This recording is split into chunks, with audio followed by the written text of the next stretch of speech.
Hey, welcome to the Cam and Otis Show. We're a father-son business podcast where we talk with other lifelong learners about making an impact and solving big problems. And Cam and I was thinking about that lifelong learner and Hmm. solving big problems and thinking about all the folks out in the desert. And if you had any, Burning Man folks, if you ain't, I know by the time this comes out, it might be a little dated, but you know Old what? news. There's probably still some knuckleheads stuck out there in the mud. I'm wondering if you had any good lessons learned about what to do when it rains in the desert. I mean, I all I could think of hearing people get stuck in the mud was, aren't you out there with campers and stuff? Maybe just chill out for a couple of days, call out of work on Monday. And, I don't know. It didn't seem like that big of an issue to me. Come on, you get stuck in the mud, you got a camper, just stay. Yep, yep. Eli, our guest Eli, I want to throw you in here, man. You ever been stuck in the mud? Yeah, actually, I love off-roading trips, and this one time, uh, I did not have a proper off-roading vehicle, so well, because we weren't intending for it to be an off-roading trip, but then we saw like, oh, there's just some BLM land like right over there. Let's just go and camp there. Why camp there when you why camp in a parking lot when you could camp in pristine nature? And it didn't seem that bad. Like we're pretty sure our van could make those hills.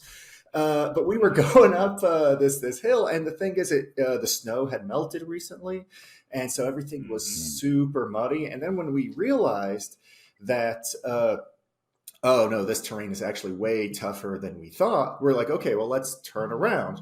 But then we turn around, and our van gets stuck in the mud, perpendicular to the hill. And now we can't even go backwards or forwards because we're stuck perpendicular Right. to the mud. And we're like, okay, well, let's try revving it. We rev it, and then the van starts sliding down the hill. We're like, okay, no, stop that, stop that. So eventually, like realizing, okay, if we start, trying to power out of it, we're just going to flip the van, and then we're going to be really stuck in the mud. And we can't go backwards, we can't go forwards. So eventually, we used shovels to get rid of the mud. And that was the solution. It took 4 hours, but we got rid of the mud. And when there was no more mud, we were able to make the turn and get out of there and then find some sort of parking lot, which is what, serves us right. Yeah. So don't Oh don't yeah. go, even go to the mud unless you have an off-roading vehicle. If your vehicle's not meant for that, then don't do it. It's like a broader lesson is use tools that are meant for a certain job. Don't try to use a tool not meant for that job to do that job, or you're just going to be in a world of pain. Oh yeah. I got Oh yeah. I got to add that. Sorry, Eli, your story there makes me think. I don't know what year it would have been, but when we went on that trip up four wheeling in the mountains, going up the Great Divide, doing all that, and we saw a Prius up in four wheel drive country with two donuts and it already on it, and it was pulled over probably because they realized they didn't have a third donut. I still question how they even got Oh, that's it. amazing. That's amazing. Yeah. Yeah.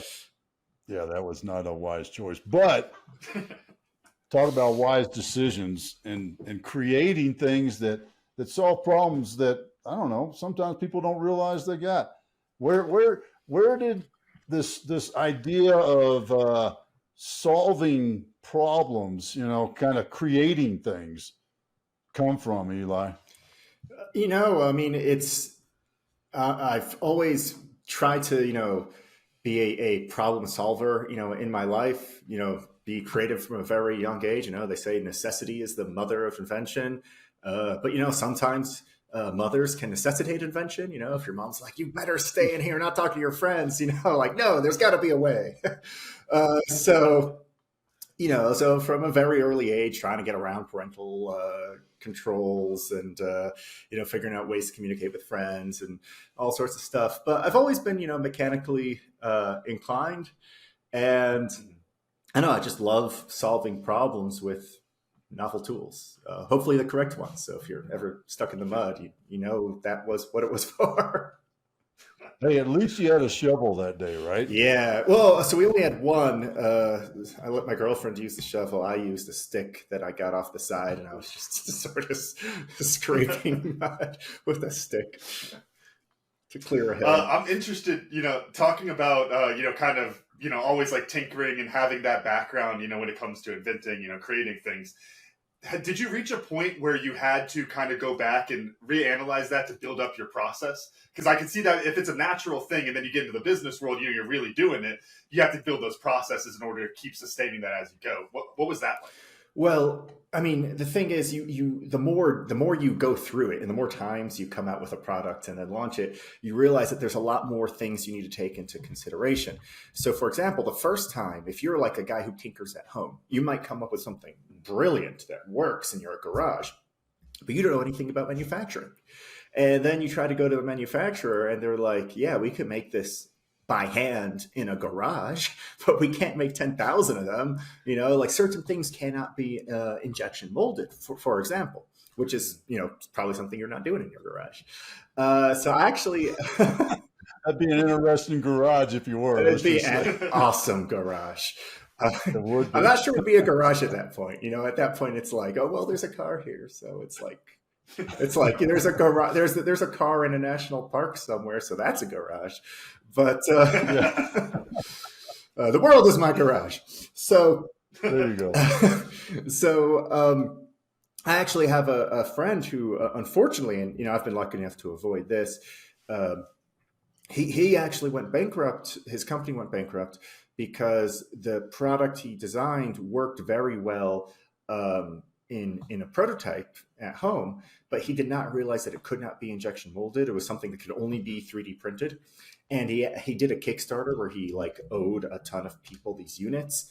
And then he's like, yeah, well, you know, I made it so they could probably make it cheaper. You know, wasn't even sure how much it would cost to manufacture. And they're like, this is insane. This has to be like 3D printed individually and then like hands put together. And it's something that can't be, you know, injection molded or mass manufactured. And that made the cost of delivering higher than the money he received and committed to from the pre-orders. And that was really catastrophic for his business.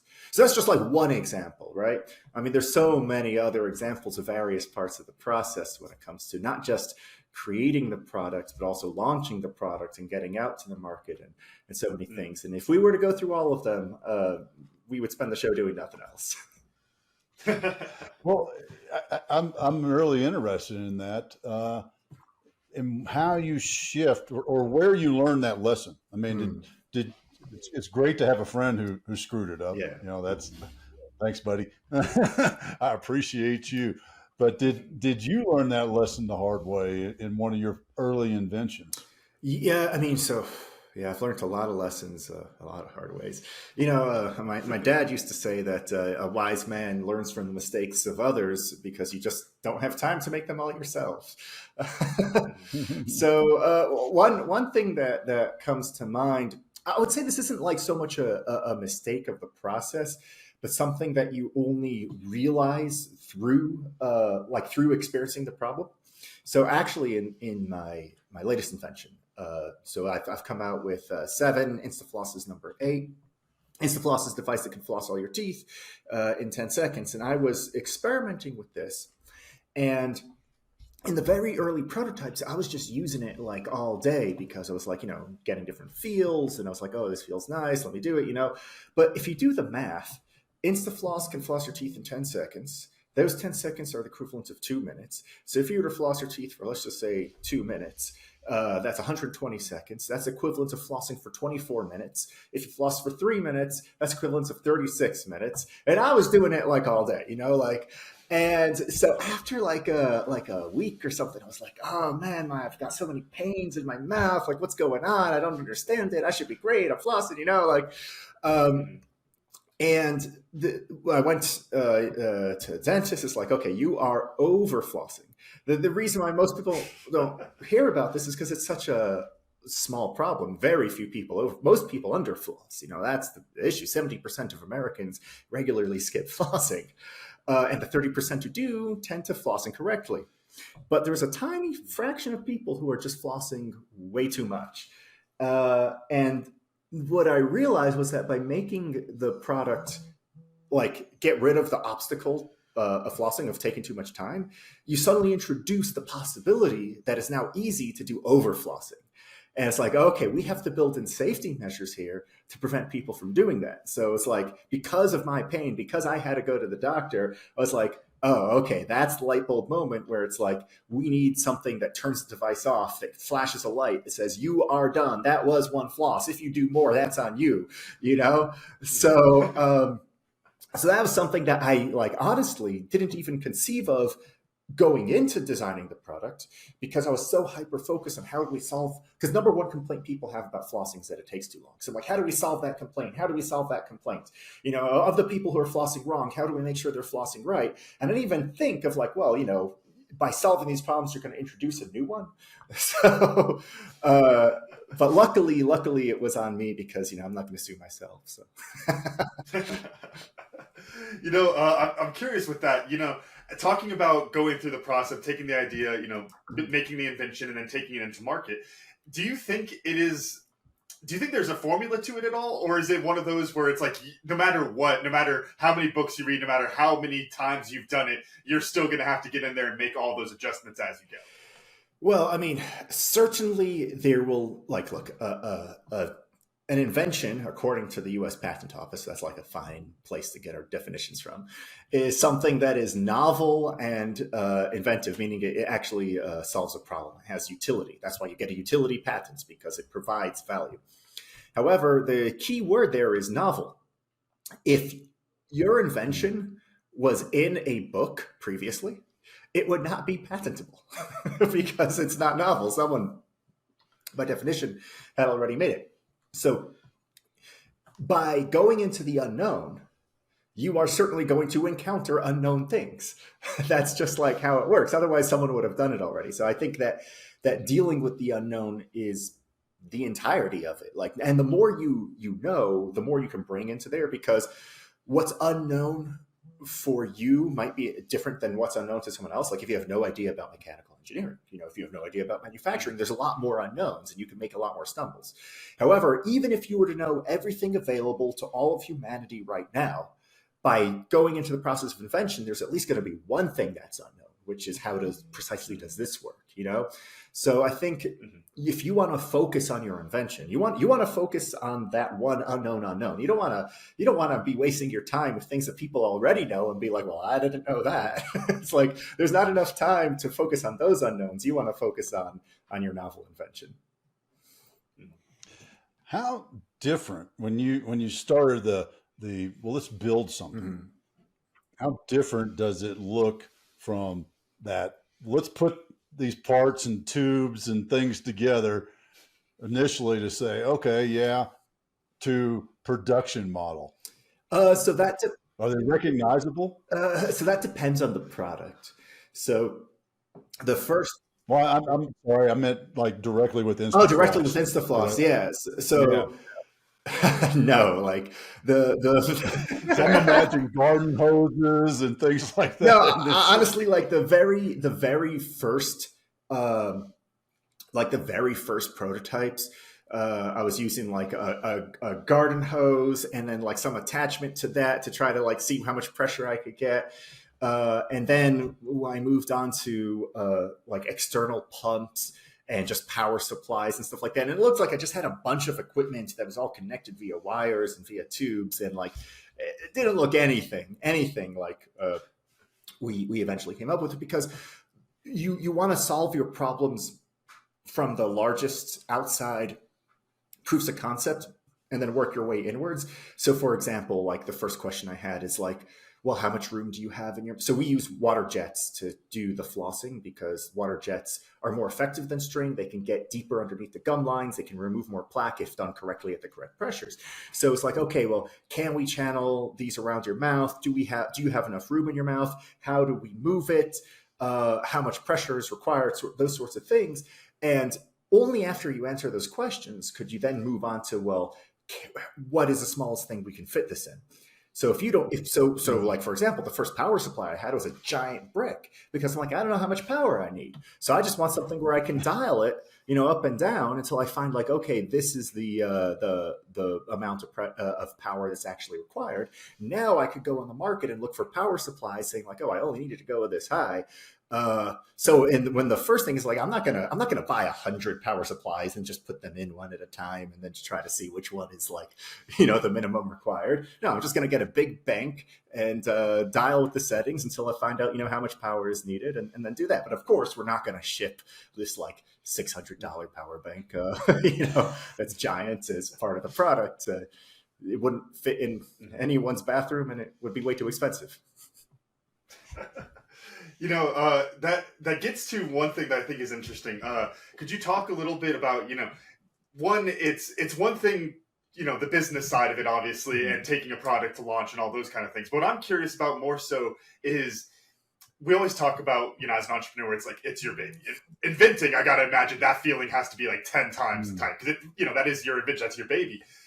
Have you ever had that point, or could you talk us through a little bit of what it's like having that thing where it's like, look, this is the perfect little baby, and then it's like, I have to change so much because to get it out to market. Nobody wants to wall mount their InstaFloss and have the battery supply to run, no battery hardwired straight in, all those, like nobody's going to buy it at that point. But in your head, you're like, God, that's the perfect invention. How do you balance those two? So in my mind, there isn't necessarily a conflict there. I think inventors do get into a conflict because invention is creating a device to solve a problem. However, if you are confused about what the problem you're trying to solve is, you can run into those conflicts. Too many people approach it from the perspective that I'm trying to solve my problem, not I'm trying to solve the market's problem. So if you're like, oh, I have these preferences and I do things this way, and therefore, I'm going to solve the problem for me, you're going to run into things where then like, your business partners are going to be like, well, yeah, but people actually want to use it the other way. Or, this is like $10,000 and who are you solving this problem for if you make it $10,000, and it's like, well, I'm solving it for me and I want it this way. And this is what I want in my house. And it's like, sure. However, if you realize that the problem you're solving is, in our case, the fact that 70% of people regularly skip flossing, and the 30% of people who do floss are probably flossing incorrectly, according to a lot of literature that we have, then I think that helps you stay focused on, okay, well, what do we do? How do we make this foolproof? How do we, do all these things? So for example, like if I was solving it just for me, I wouldn't have bothered putting in like a thing that tells you when the floss is done. I know when the floss is done. I've done the research, but the customer hasn't. So if that's your focus, I think your head's going to be in the right place. This episode of the Cam and Otis Show is brought to you by Evergood Adventure Wine. Our loyal listeners know Evergood's founder, Matthew Hexter, and our good friend from his appearances on the show that have never disappointed. And Evergood Adventure Wines doesn't disappoint either. No, it doesn't. Evergood is a craft winery from Colorado that makes wine from lemons, not grapes. That's right. Picture this, adult lemonade. Oh yeah, perfect for your next backyard barbecue or hanging out with friends at the beach or the pool. No need to drink a warm red grape wine when it's 100 degrees out or much hotter here in Tucson.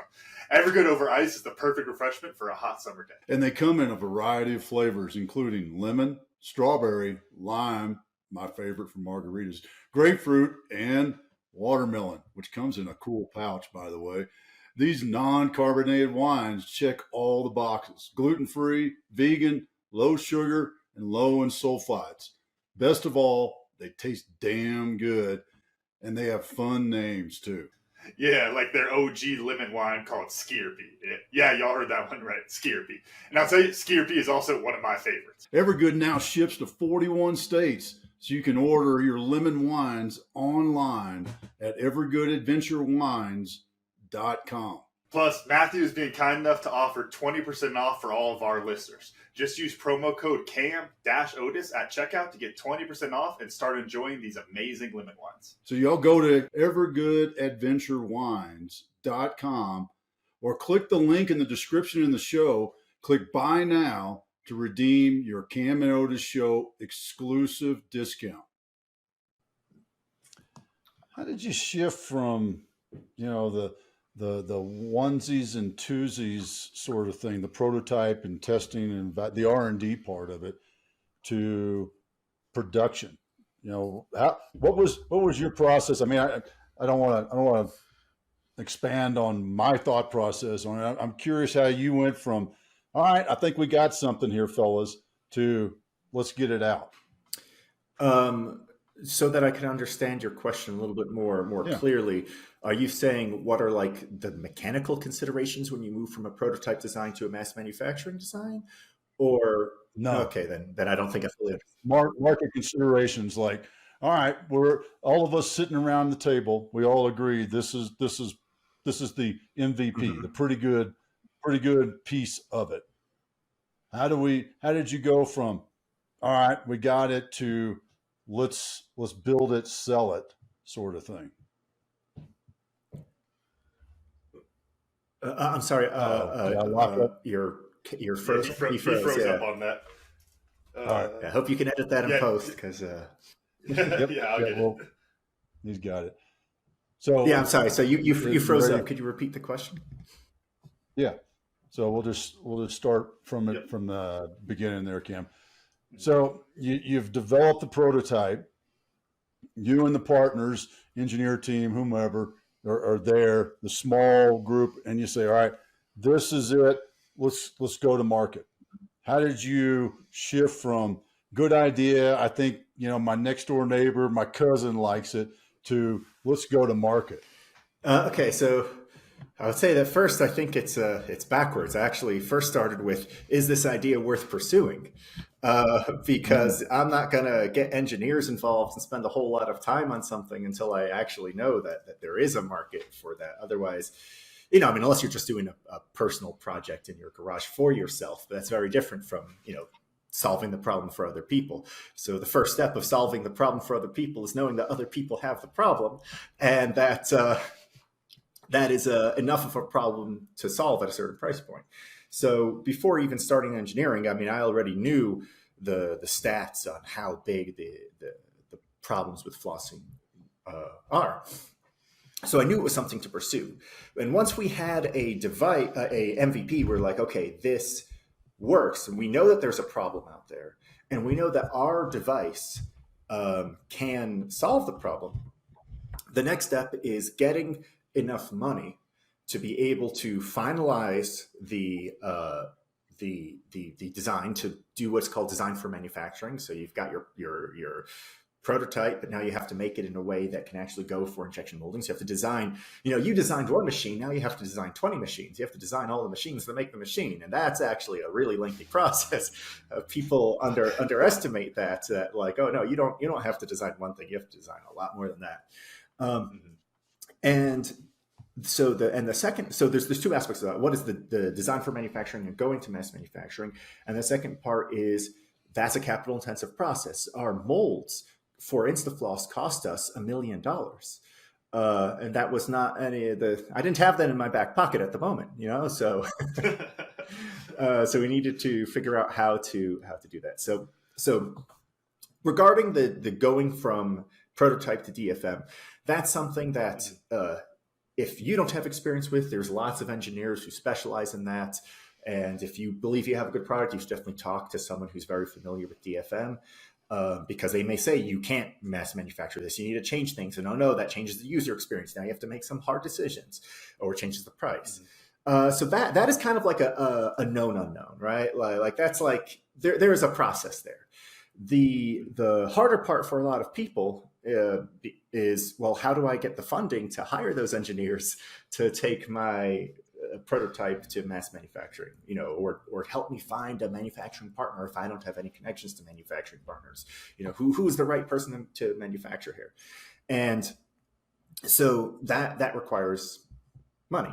So there's multiple ways to go about that. You can raise capital depending on your needs. You might be able to get away with a loan.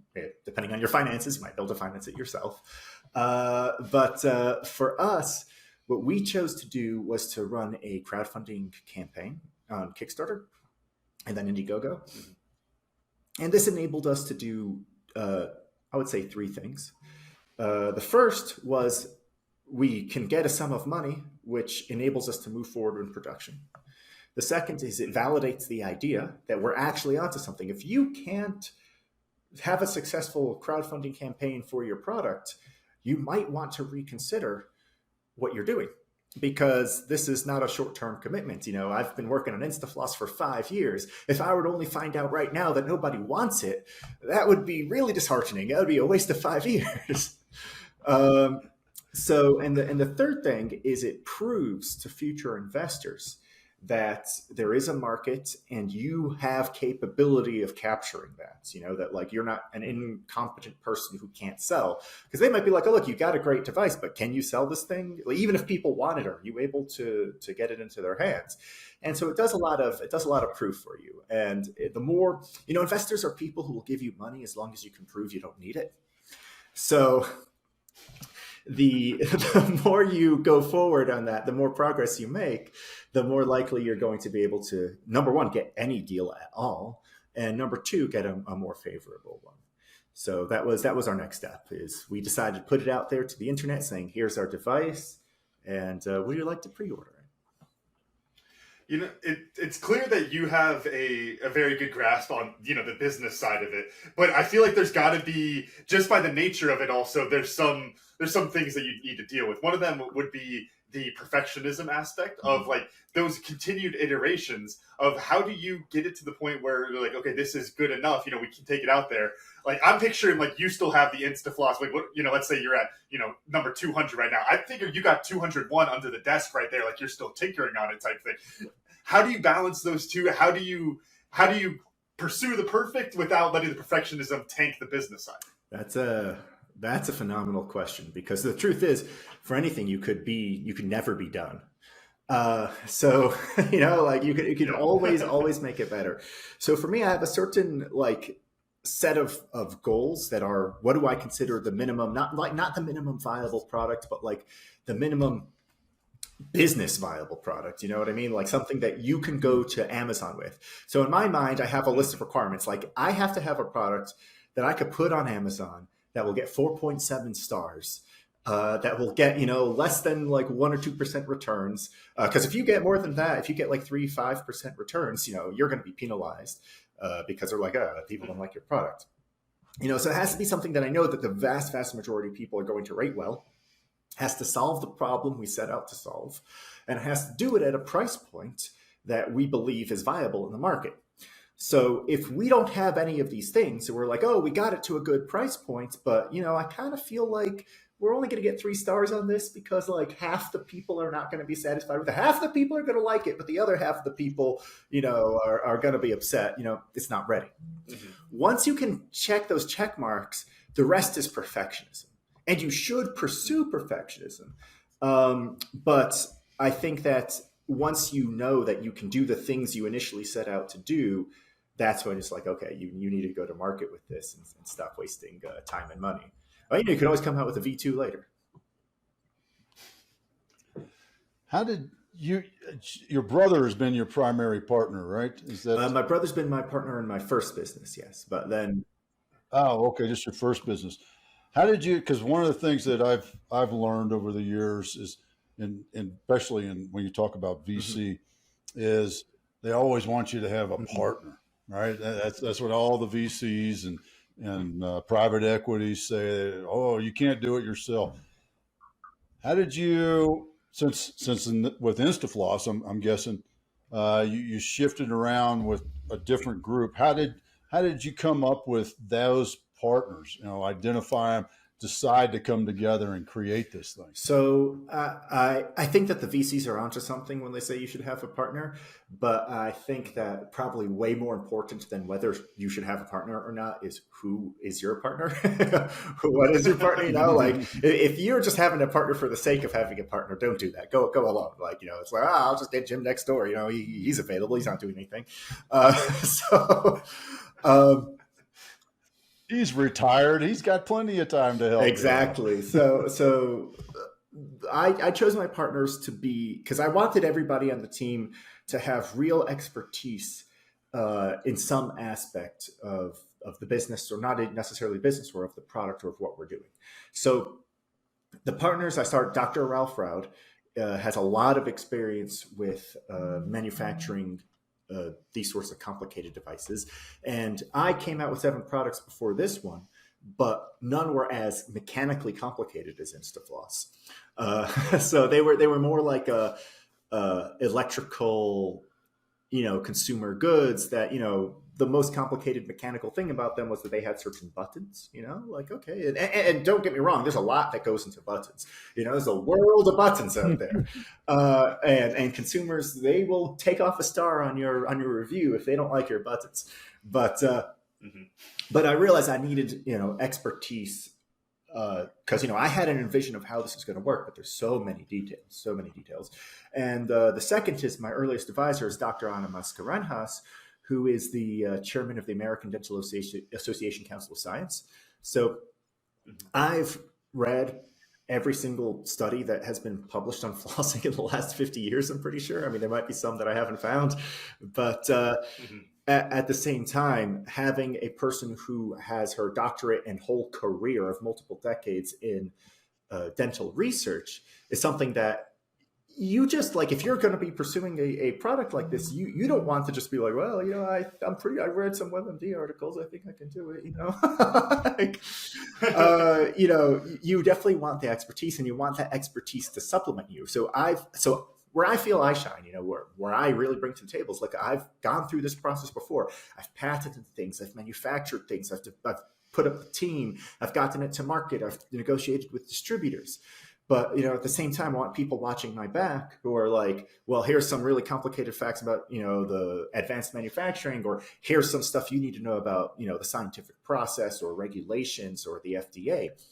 And, without Dr. Mascarenhas, I don't think I would have had the proper roadmap to get to that FDA, approval.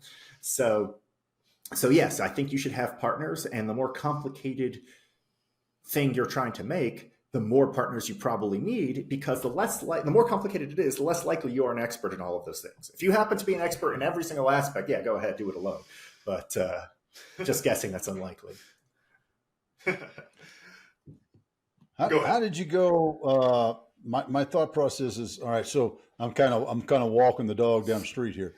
So we decide we're going to toss this out there, Kickstarter, that commits us. It also validates us.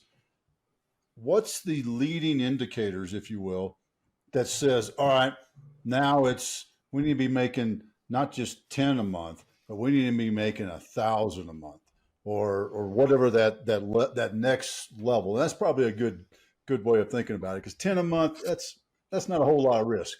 But now we're got to make 1,000 a month to get to customer. There we go. That was a tough word. Customer demand going forward. Right. No, that's the pain of manufacturing logistics. This is literally the multi-billion-dollar question in so many businesses. So I would advise that if you're coming out with a product for the first time, what is the fewest amount of devices you can actually make? Because you're probably going to encounter problems. And if you don't, that's amazing. You really thought everything through, but you really have to be prepared for the possibility that there are problems. Maybe you even quality control test everything, but then there are problems with shipment. So, for example, we recently did our first shipment of Instafloss, and we noticed that about 4% of customers complained about part of it not working correctly. We're like, what's going on? We had tested every single unit before we shipped. And it turns out that the way it's packaged, the units on the very bottom of the package, like a rubber piece gets compressed. And if it's compressed for a whole week in a row, then it doesn't uncompress. And therefore, they experience a slight issue. And that was something we couldn't have tested in the factory, right? Like we were testing compression, but we didn't test it being on the bottom of like a shipping container for like a week. This very particular thing. And it was only 4% of units, but that's way too high. You don't want to deal with that. So luckily we had done a very small shipment, and we're like, okay, for the next batch, we're going to redesign the packaging a little. This is never going to happen again. So that is a very benign situation. I could tell you horror stories for people who have had far less benign situations where they had to recall everything, redesign everything, take everything back from the customer. It's exploding in their hand. So make the smallest you can, because you don't want to dump all your money into something that ends up being garbage or being dangerous. So, however, once you do that, and once you do your test, and you make the smallest amount you can, then just determining how much you make is kind of an art and a science. So you want to see how much you're selling and how quickly you're selling it. This has to do a lot with your finances as well as projections, because you might not be able, like, look, you might get a discount if you make 100,000 units, but that might take you 20 decades to sell. And by then, the technology could improve. You might have designed a V2. So like, even if you're like, oh, I have the money, which is rare. Most people won't have the money to make so many units without selling them.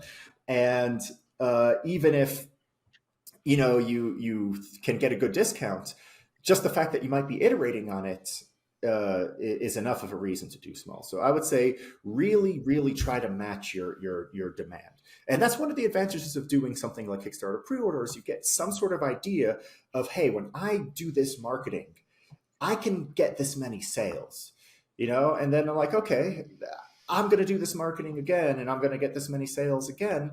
And therefore I know that this is how much I can do in a month. Because you might think like, oh, I'm just going to announce this on Facebook and everybody's going to want one.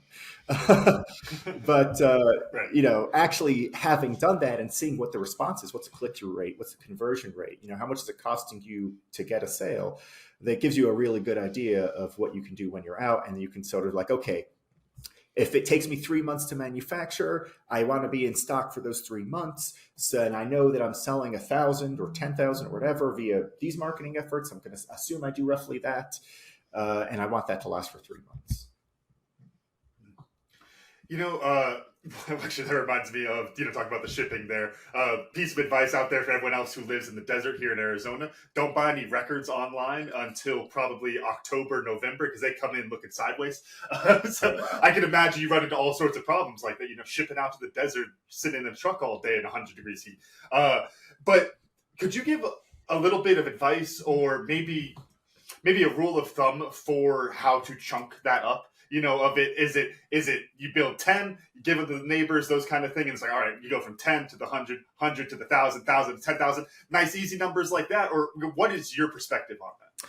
Right. So this is the what's called the pilot production versus the first production. So you definitely want to test your pilot production. Get like, and again, it all depends on what sort of quantity you're dealing with. So, for example, with InstaFloss, we had something like 20,000 pre-orders. So, for us, the pilot production was probably larger than pilot productions that I would have done for other devices. But I definitely highly suggest to start as small as you can and scale from there, because it's very expensive and very difficult to do to reverse it. The earlier you catch problems, the better. And the more informative it's going to be, because there could be a problem that's so big that it overshadows small problems. And if you decide to do 1,000 and they all have a big problem, you're like, okay, I'm going to fix that big problem, and now I'm going to do 10,000. Oh, now we have a little problem we didn't notice. But if you did 100, you got rid of the big problem. Then when you did the 1,000, you're like, oh, there's actually a small problem. And then when you do the 10,000, now you don't have any problems.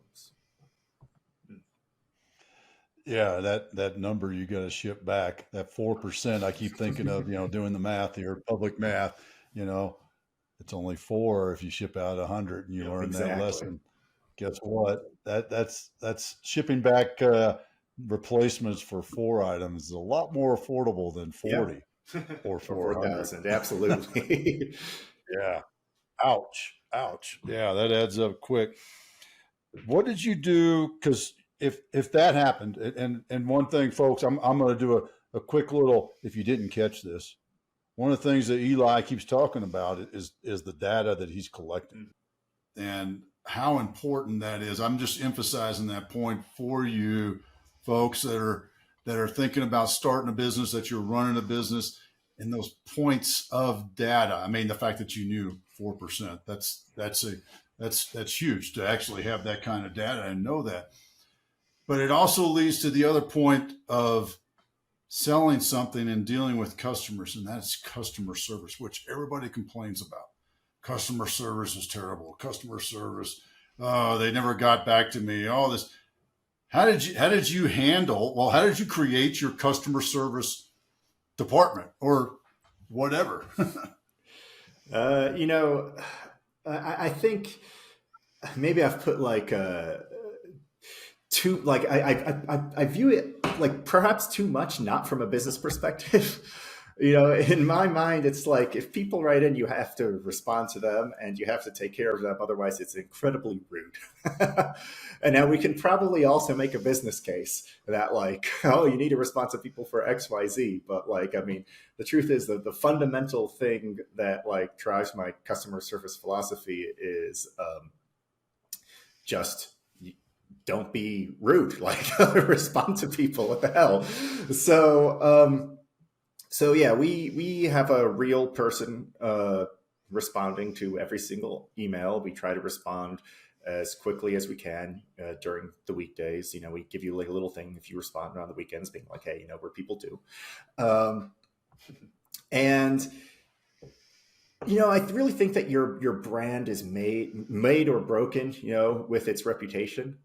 And that if you don't take care of the complainers, like even if there's so few of them, a few coins in a jar make a lot of noise, and you don't want that noise. Like I think you're going to be so net positive when you take the time and the money to take care of the complainers, because that, and you want people to respond to you because that is vital information and a vital source of statistics. If people didn't write into us saying like, oh, this thing came a little broken, we would have never known.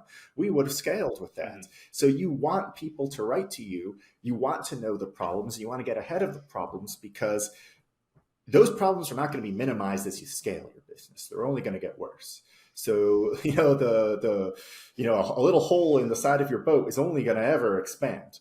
So you want to have your ear to that and you want to take care of that. And you really can't be ignoring any of that. So one of the things we actually did in the very beginning is when people signed up to our mailing list, we wanted to get engagement with our emails to make sure we didn't go to the spam folder.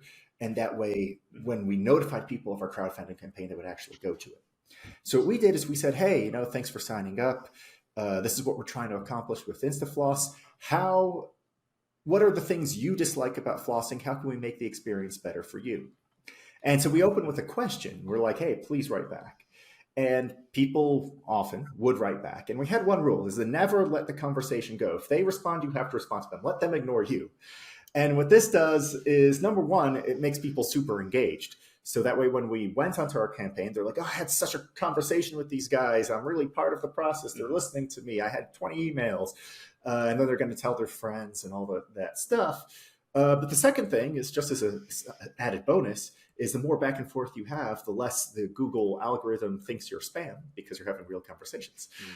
So we have a higher like open rate because of that. This episode of the Cam and Otis Show is brought to you by Tribe and Purpose. Are you tired of dealing with the cost of bad leadership? It's time to make a change. The Green Beret Leadership Program is your key to unlocking the full potential of your team. By using GBLP to develop leaders in your business, you'll get a proactive and responsible team that embraces challenges, takes calculated risks, and takes action without constant supervision. Developing great leaders can take a lot of time and energy, and that's why businesses tend to opt for the trial by fire and the school of hard knocks path to leadership. The truth is that wastes time and money. And folks, there's never enough of either one of those, and puts lots of extra stress on your leadership team. Oh yeah, and that stress has lots of bad outcomes for your team. Poor leadership drives away your quality talent, and the longer you wait to fix the problem, the more talent you're going to lose and the more money you're going to lose. With the Green Beret Leadership Program, you can use battle-tested leadership principles of the Green Berets to develop great leaders in your team faster than with the School of Hard Knocks. You'll see changes in just a few short weeks. And the longer you wait to take action, the more damage poor leadership can do and will do to your business. Learn more about the impact of GBLP, that's the Green Beret Leadership Program, can have on your business, and schedule your free coaching call with the Green Beret coach. That's me, folks, Otis. now at findyourpurpose.coach/GBLP. I'll say it again, findyourpurpose.coach/GBLP, or you can click the link in the description below. Y'all, don't leave your team to struggle alone on their own. If you're not giving them the tools they need to be great, then they're not going to be great. You can't expect them to. So give them the tools they need to be successful. Mm-hmm. There's one thing I'd like to shift gears a little bit on. And, I remember in our pre-show call, we talked about this. You're kind of like, okay, what's the audience? Do I need to throw out, I think I made the joke, like all these $10 words. Like, it's clear you have your understanding there, but you don't have necessarily, I don't want to say that's not the expertise, but you don't have the piece of paper that says you have the expertise is probably the better way to put it. Sure. How do you deal with that? Because it's got to be difficult to, even if you do have all the knowledge, I think you even made the joke of like the WebMD research earlier, coming in like, oh, I read every book about teeth and I know all this stuff. And the dentist is like, all right, Eli, whatever. Like, you don't actually know what you're talking about. How do you overcome that? Or even, just dealing with that mentally? Because that's got to be a stressful situation.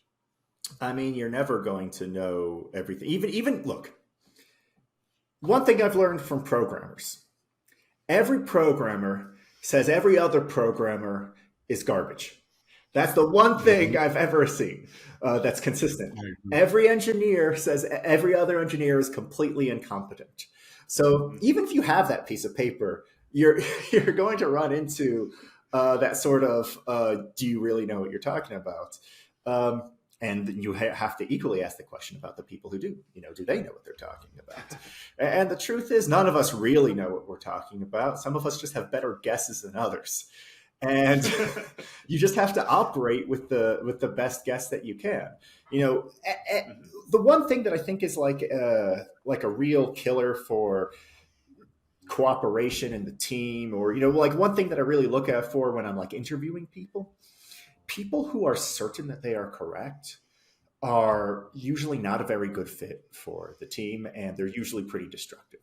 If you have an engineer that's like, no, this is correct, nobody else knows what they're talking about, this is right, they might be right. It could be the world expert on that thing. But I found that most world experts, the way they got to being a world expert is by always saying, this is my best guess, but there might be something out there that's better or that shows that this is actually wrong. And if you have that mindset where it's no matter how much you're sure that this is right, there's always a little bit of doubt in your mind that there could be a better way, or that maybe you're looking at it the wrong way, and that maybe you should listen to someone else's opinion. Even if you think that they're completely wrong, just hear them out because maybe they're going to say something you haven't heard before. That's how you actually get to an expert. People who believe they know, they're stuck. They never grow. So I think that the important thing is to get out of the whole mindset that you have to know. No, if the second you think you know, you're going to stop knowing more. Yeah, that's so true. You can't learn what you think you already know. I mean, bottom line. Mm-hmm. Which makes me want to say, what's next? I mean, you're that guy that's got a shiny object. You've got one that you keep polishing, right? Uh-huh. You got another one that you've kind of set aside a little bit. What's this next one that's starting to look kind of interesting? Oh, well, stay tuned. We actually have a full product line coming up in the dental oral care space. Some of it I can't talk about all of it because we're in the middle of our patent applications, and the lawyers who know more than me advise me not to talk about it till it's granted. And if I don't listen to them, why did I pay them so goddamn much? But if you sign up to the mailing list on instafloss.com, you'll be the first to know whenever we drop any new announcements. And that's as much as I can give you right now. Without trying to steal more out of that, I want to talk a little bit about, really what you just did there, which is that I got these ideas I want to talk about. I mean, when you're passionate about something, it's all you want to talk about all the time. And then you got to button it up, because the lawyers told you not to talk about certain things, right, or because, it's an idea that's not all the way there yet. You want to hit that 5 years down the road, whatever it is. How do you deal with that? Because bottling up that excitement can't be very fun. Well, I mean, there's people I can talk about it with. I could talk about it with the engineers. I could talk about it with my partners. I could talk about it with the lawyers. And I feel like those are the people you should be talking about it with. So, um, so I think anytime you get that itch, you should just continue to work on your project. And, it could be a good directive. So I was, I almost went to my, because that was a great segue setup, by the way. I thought you were going to do it. I know. I I had this. I had that burning question. I wanted to squeeze them and see if I could get what's the new thing that's coming out.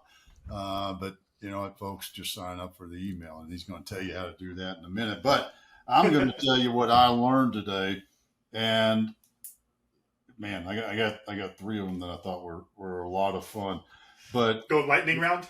Yeah, almost. But the one I really think, because I've got a side business product that I'm developing, invented, and all that sort of stuff.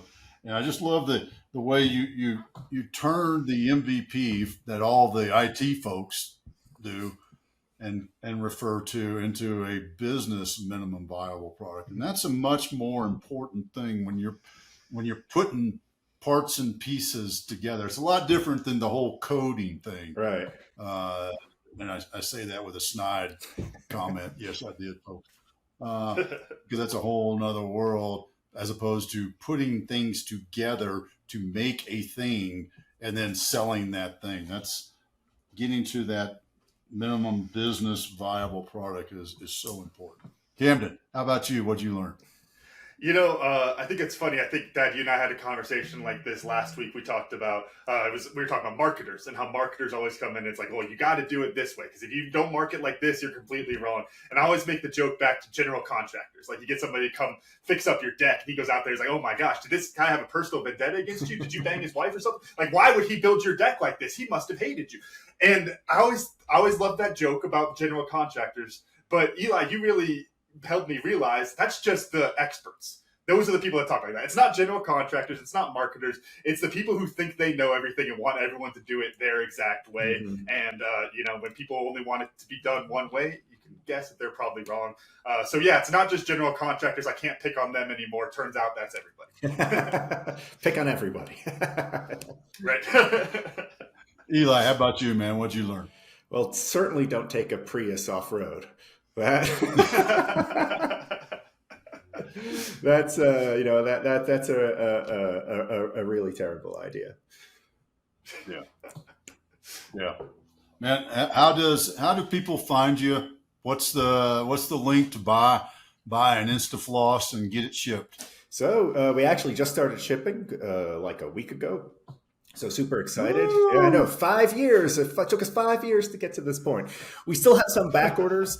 So we're not doing 2-day shipping just yet because we have to fulfill a lot of orders before we get that. We're building up our inventory. I'm actually calling you from Guadalajara, Mexico, where we're manufacturing right now. I'm sort of living at the factory at the moment as we try to scale this up. But you could find everything about Instafloss at instafloss.com. It's like Instagram, but Instafloss, or an instant floss, instafloss.com. You can sign up for the mailing list. You could buy one. You could, go to the About Me section and read some fine literature. Have some fun, There's a lot of stuff on the website. What if they want to see what you got, you Eli got going on? Instagram, no, LinkedIn, what? I do have a LinkedIn, but I do my absolute best to stay off of social media on a personal thing. Obviously, Instafloss has an Instagram. Instafloss has a YouTube and all that stuff. But I don't even manage it myself. I just find that like social media is this like black pit that gets me just sucked in. It's addictive, and it's not addictive in a way that tends to spit out a result. Like if you're addicted to playing guitar, you're eventually going to be really good at playing guitar. But you're really addicted to social media. I haven't seen anyone come out being like, wow, I wish I had that talent. But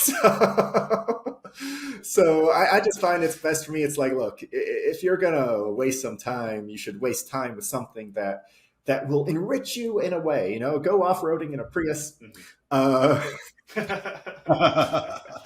Read a book, tinker with some stuff, or call your mom. So I'm not on social media. My only presence to the outside world is via my companies and my products, and I hope that's enough of a face with the outside world. When you floss your teeth, that's my interaction with you. When you're flossing with InstaFloss, otherwise I'm going to be off-roading. Awesome.